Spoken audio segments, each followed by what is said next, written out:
don't think I had a bad trip, but I certainly had a deep insight trip.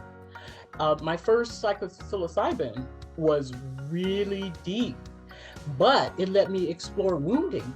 Well, I wouldn't say that I've had a bad trip ever. I just haven't had something that I felt like I was scared or fearful, other than the first time I did 5-MeO DMT, which is the bufo toad venom.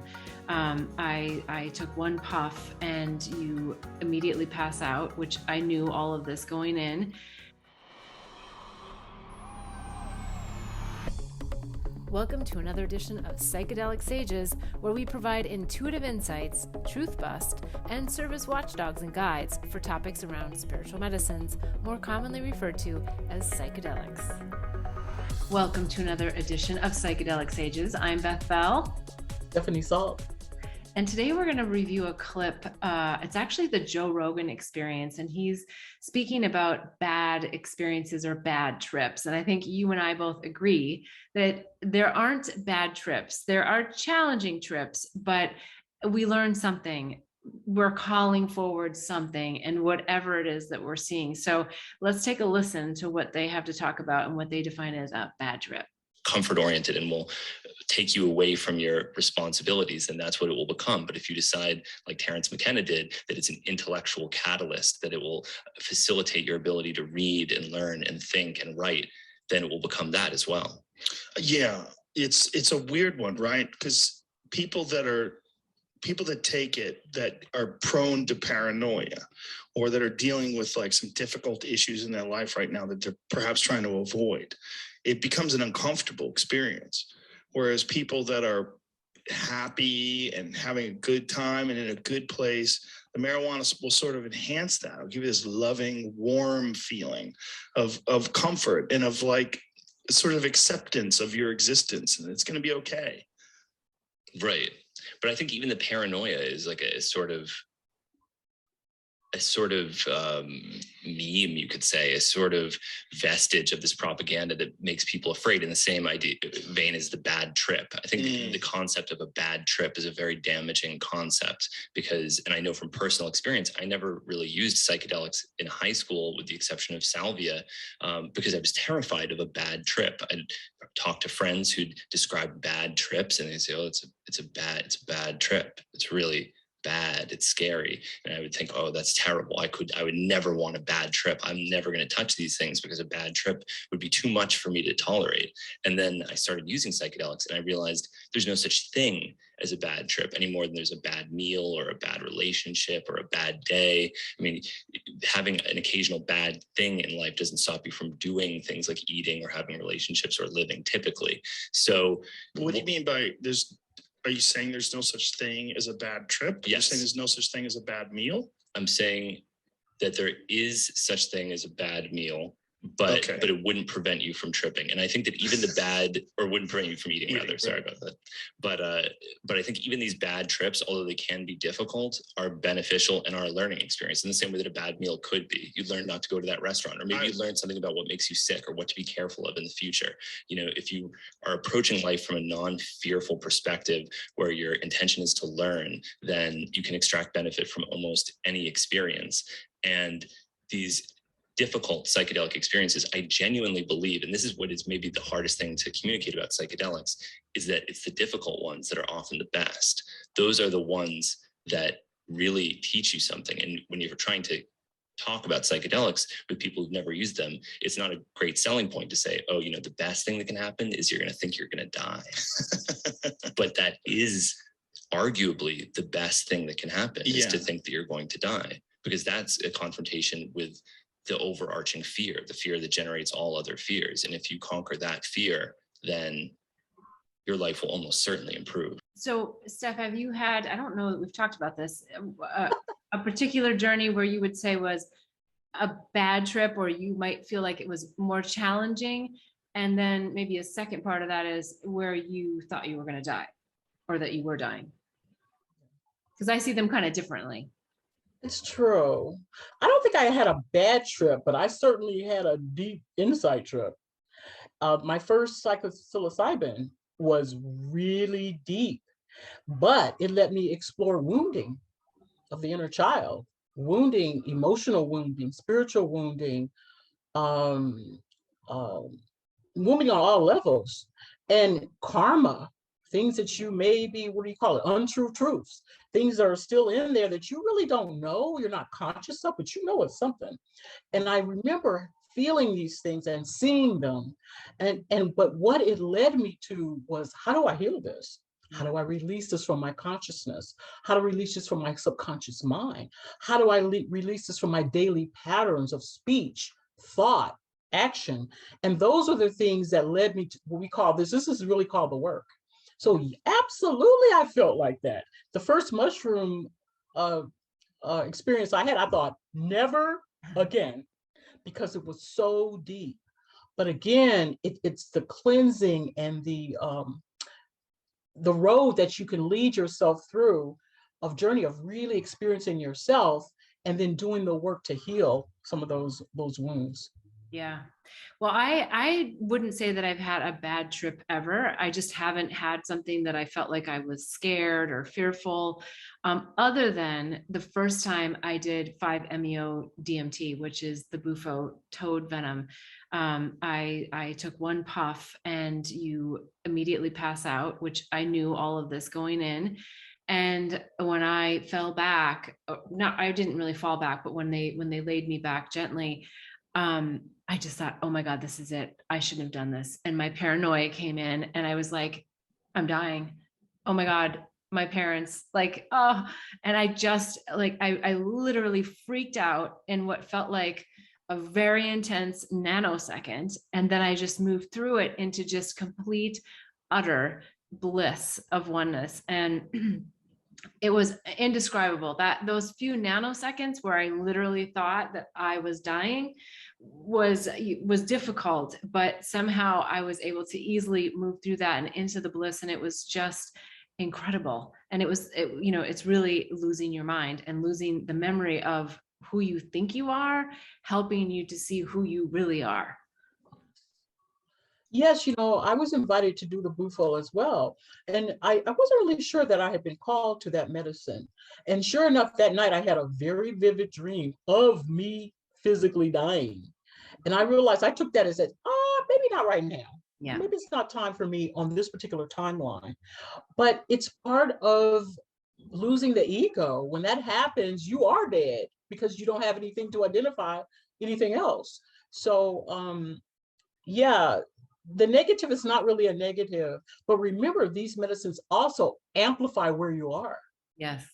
On your spiritual path, on your earth walk. So yeah, maybe you're really not in a good place. So yeah, it's going to amplify certain things, but it also will give you the tools to change those things and release some of that energy, the density of some of that energy, so that you can move to a happier state of consciousness. Yeah.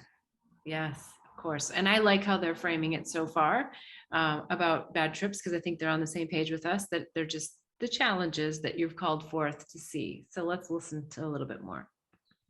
One thing that's sort of genuinely universally accepted as a beneficial experience is a near-death experience. It's sort of universally accepted as a transformative moment in people's lives. Like, I had this near-death experience and I realized, wow, I got to get my shit together. After that heart attack, I realized that life is a gift, and I changed the way I think about things, and I started calling people that I loved and telling them that I loved them. This is the same. You can get a near-death experience from cannabis. You just don't ever die. But you really do. I mean, it's the death of so many perceptions and so many things about your life, especially from edible cannabis, which I think is probably one of the least understood and most potent things that people are consuming on a daily basis. I can't tell you how many times I've given someone edible marijuana and they're fucking convinced that it's been laced with something awful and that they're going to die. But then afterwards they come out of it and they're like, oh, I got some work to do. The only way I would disagree with you is people that are prone to psychotic breaks. Yes. Because there's an absolute genuine connection between people who have a slippery hold on reality and some experiences with psychedelics that lead them down a bad road. That's true.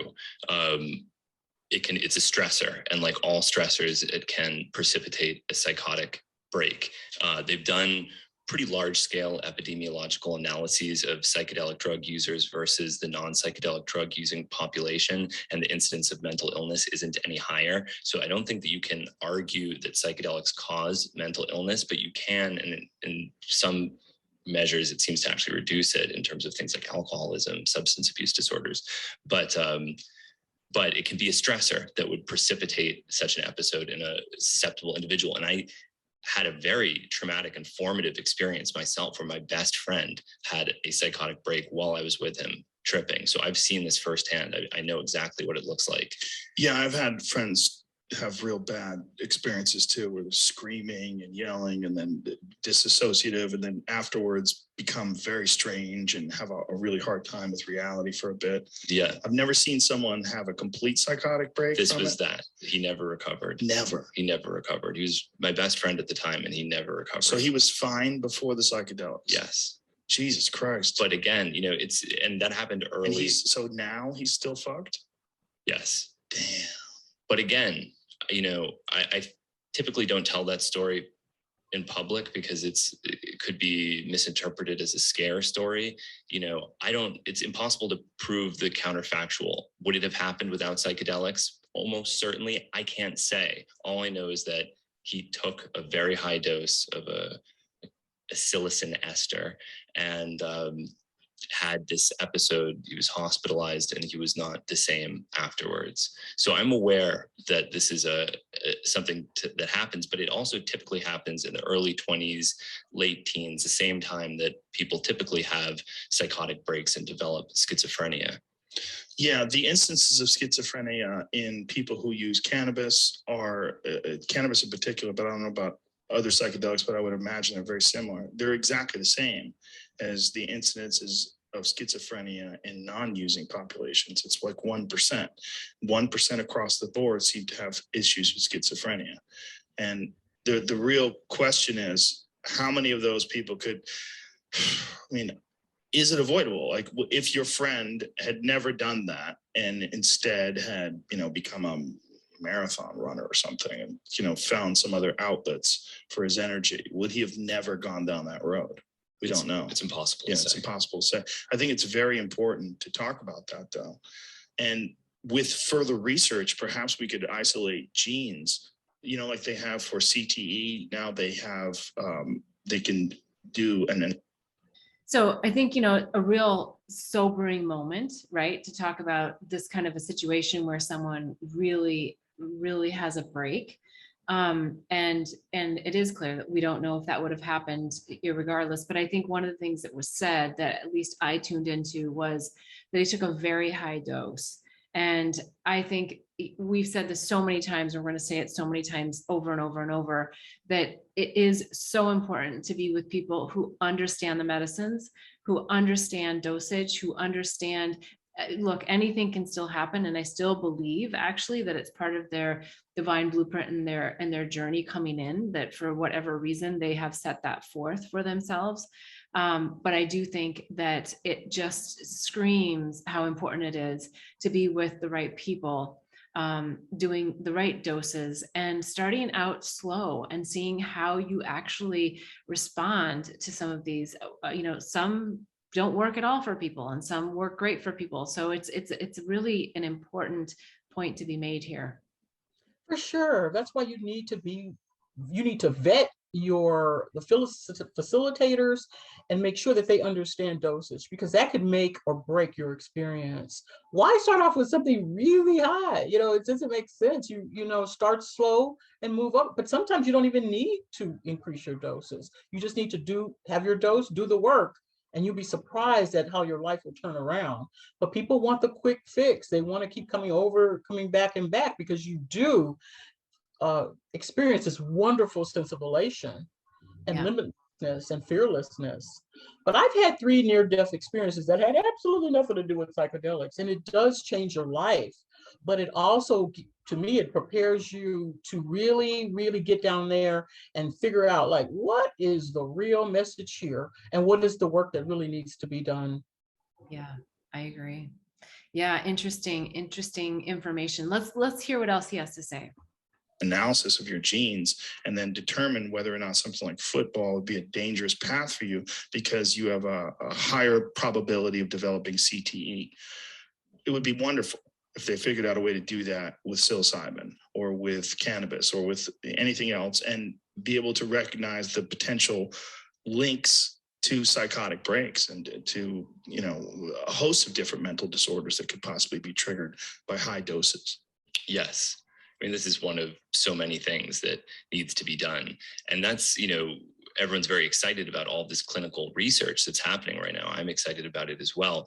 But on one level, it is very politically oriented research. You know, the things that they're looking at have actually typically been done before, not all of it. But the aim is to firmly establish these things that have been known for a long time. Psilocybin occasions mystical type experience, or MDMA is useful for treating PTSD, or psilocybin has an anti-addictive effect. These are things that people have known for a little while, but now it's about proving it. But I'm really looking forward to getting deeper into these serious questions about, you know, exactly how these drugs interact with various subtypes of serotonin receptors, because I think that they're going to be very important tools for understanding consciousness as a whole.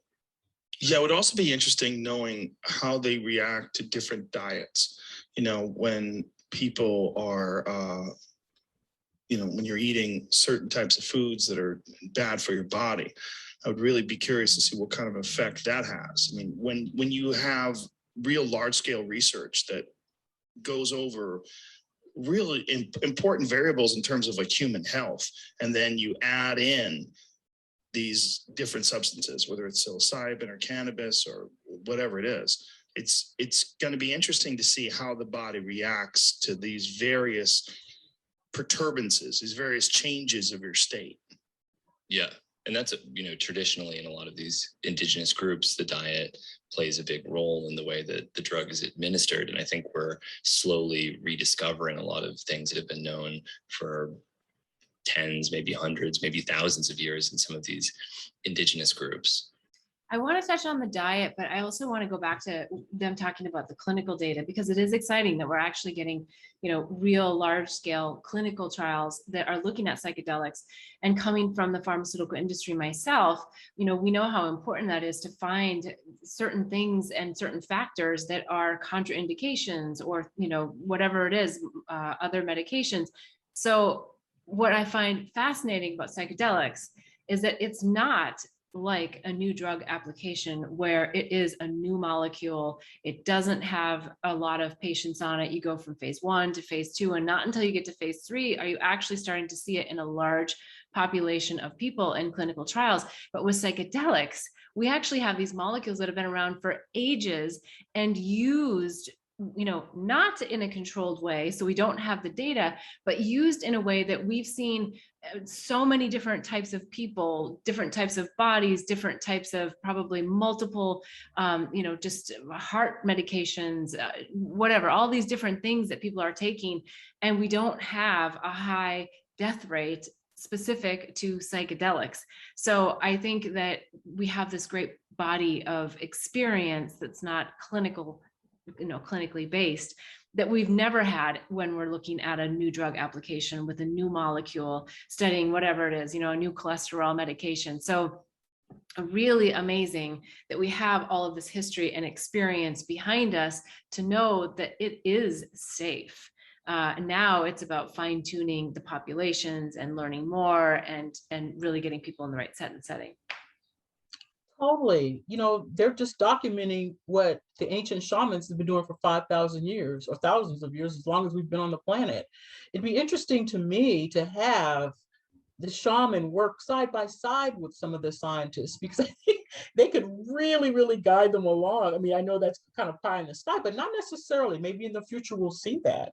And I think you'll see a little bit more of this meeting of science and metaphysics together that's going to provide solutions that would far exceed what could be done with looking at them separately. The other thing about the breaks, I think you and I both know people that have had massive breaks in consciousness because of using the medicine and maybe using too much medicine. Yes. So again, you've got to vet yourself. You've got to figure out what's talking to you. Is it your ego saying do more and more and more? Or is it your spirit saying, let's just work through this slowly and get the right help while we're doing it? Yeah, and maybe too far off on a tangent with my next comment here, but it's also, there are opportunities for other entities to come in, for takeovers to happen. And so that gets us on a whole nother, conversation and topic. But I love your comment about, getting more of the metaphysical, because as we reviewed the LSD data, scientific data, clinical data that's out, and if you haven't already seen that video, you can see, we'll put it in the link below. There is a huge gap, I think, between how the investigators set up the trial and how they may have set it up if some of them had had an experience on it. So there's a lot of missing bits of information. But, with that said, we also don't want to make the clinical trial so very specific that it doesn't allow for greater populations to actually use the psychedelics, in clinical practice after the trial is done. Because if it's not in the labeling, it's not going to be used, outside of labeling, at least in the clinical setting. So yeah, lots of interesting stuff happening here. I'm so glad that we listened to this one, although there was a big dip, and I did feel for the other gentleman who did have that break. But to your point, there's a lot of things that can cause that, and a lot of reasons for that as well. So. For sure. Again, that's part of the vetting process. Being able to say no to some of the, even when you have the ayahuasca or the grandfather experience, the San Pedro experience, sometimes your little voice will say, you know what? Not time for you to do that. It certainly happened to me when I was in Peru and had the opportunity to do ayahuasca. The little voice said to me, no, stick with the San Pedro. And I was like, no, but I want to do the ayahuasca. Everyone else is doing the ayahuasca. I'm not called to do it. But it's not your time, Steph. It wasn't your time. And I'm so glad I listened, because it wasn't. I was stay with let the grandfather work with me and let me do the integration that's necessary. Maybe I wouldn't need the ayahuasca, or maybe I'll be led on a different path. But you have to be able to have the strength to release control. Yeah, this is a process that you really cannot control. Yeah, and make the break with the mind. Because I remember my first San Pedro ceremony, I sat there and I was kind of waiting eagerly just to see what was going to happen. And I described this in detail in my book, but I heard myself say, well, it was my ego, mind saying, you don't know what's going to happen, pay attention. And I was like, oh my God, okay, I'm on guard. I'm paying attention, like what's going to happen. And then soon after, the veil of the outdoor place that I was sitting came and just touched my shoulder, and I felt a oneness with this material, and I felt spirit just saying, just come along. And I was like, oh, okay, I really have to set the mind aside. So that's, I think, where the bad trips come in, is when you want to keep listening to the mind and you're like, wait, who am I going to listen to? Am I going to listen to my soul, or am I going to listen to this mind that's going to spin me around and tell me crazy stuff, but stuff that we need to hear? Because as you said, it's where you are right now in your consciousness. It's what you need to see. It's what you need to hear. It's what you need to learn. And most importantly, what you need to work on after the journey. It's so true. It reminds me of the song I recently heard in this immersion I went to. It's that song goes, release control to the flow of love. That is what is going to heal you or heal it. It just, but it's so hard. Yes, it is so hard. Release control. We want to control everything, and the medicine one just doesn't allow it. Yes. Well, and the body knows how to heal itself. So if you have a physical ailment, the body knows. It's only the mind that is stopping you from just allowing the natural process of healing to happen. So anyway, that was a great episode. I'm glad we took a look at what Joe and his guest had to say about bad trips. Great. All right. Well, tune in for the next episode. We'll see you next time. Thanks for tuning in to this episode. You can get more in-depth information on our Patreon site, Psychedelic Sages.